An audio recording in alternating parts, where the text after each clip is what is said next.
Hello, entrepreneurs. Thank you so much for joining my channel today at Discovering Beautiful Minds. Today's topic, we're going to be talking about how to kill your darlings.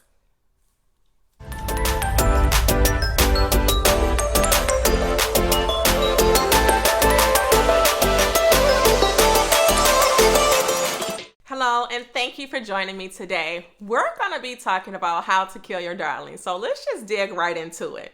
So, where did I get that word, how to kill your darlings? Well, I got it from Stephen King. Stephen King's On Writing, A Memoir of Craft. I recommend this book to every beginner writer. If you want to become a writer, this is a great book to have in your collection and your library to help you understand the process that it takes to write.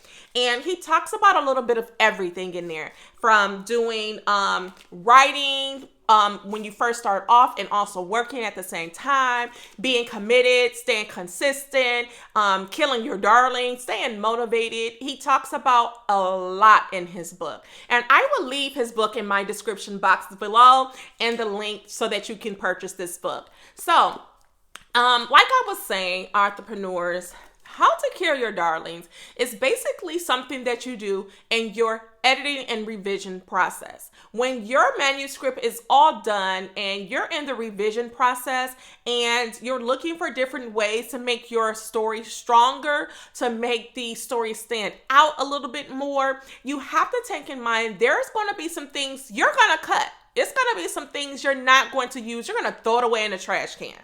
So, that being said, when you watch a movie and you're looking at how they have these different takes at the end of the movie, sometimes they have different takes at the end, and they have to keep doing it over and over and over again, this particular take. So what we usually don't see is that whole process, right? So when someone is at the movie theater and they're watching a movie, they get to see the final cut. That's just like writing. When you are writing and your readers are reading your published book, they see the final cut. They don't see the editing and the revising and every time you had to take scenes out and throw them in a trash can.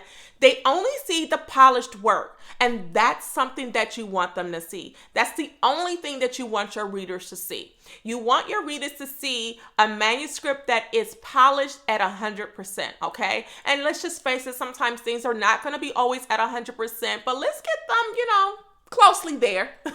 And that being said, when you are revising your work, yes, your own work and not the editor, and I did a video before about the editing process, and you can click on that as well to see what I mean when I'm talking about the editor doesn't do the revision process for you. You're already doing the revision before you ever give it to your editor. So when you are revising your work, you're revising your work and your manuscript is, you're looking at it with a fresh set of eyes because you have had that manuscript sit it down for 30 to 60 days and you did something else and then you came back to it. You have a fresh set of eyes. Now, with that said, your fresh set of eyes are going to see some holes, some gaps, some things that, you may not need.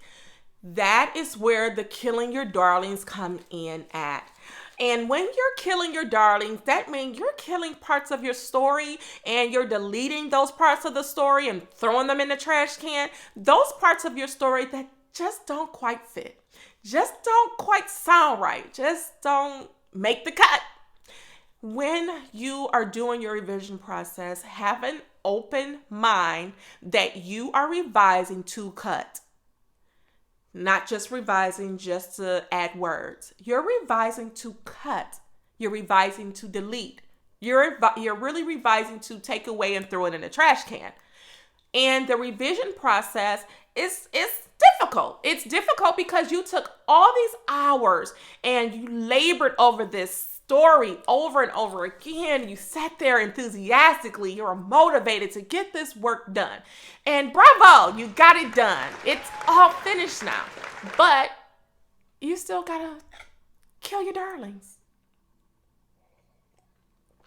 Yes, that being said, I want you to know that when you kill your darlings, you're going to be much more satisfied.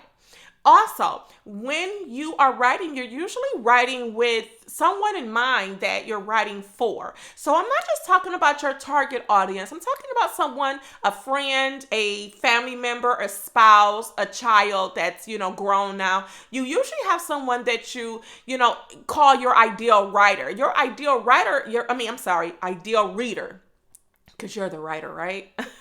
So your ideal reader, you want them to read this manuscript before you ever publish it. You want them to, say, you did a great job. If that ideal reader is telling you, I don't like this character traits, it just doesn't seem authentic. Listen to your ideal reader. Make sure that when you're writing your story, you have that special someone that can read your story. You usually have at least, I say, 3 ideal readers that you can have, that you trust with your story and trust with their advice, that you won't take constructive criticism to the heart where you're thinking that they don't know what they're talking about. I'm going to keep this part in here anyways. Your ideal reader is for you. They definitely want you to publish your best work. They want the best for your story. And your ideal reader is usually a part of your target audience. So that being said, I know that it's not going to be easy. And all of us authors have gone through it. I have gone through it, and we're going to continue to go through it. Why? Because it's your baby. Your manuscript is your baby. It's something that you produced. You did blood, sweat, and tears over that book. So that being said, authors, don't worry about the blood, sweat, and tears. It's still going to come out polished if you kill your darlings. That being said, entrepreneurs, thank you so much for watching. If you liked my content today, please don't hesitate to give me a thumbs up. If you are new to my channel, please don't hesitate to subscribe and also turn on that bell to get your notifications when I upload a new video to keep you in the loop. That being said, if you have any comments, you want any feedback on something that you're dealing with in your manuscript, please do not hesitate to leave your comments below in the comments section. Until next time, entrepreneurs, keep writing that manuscript.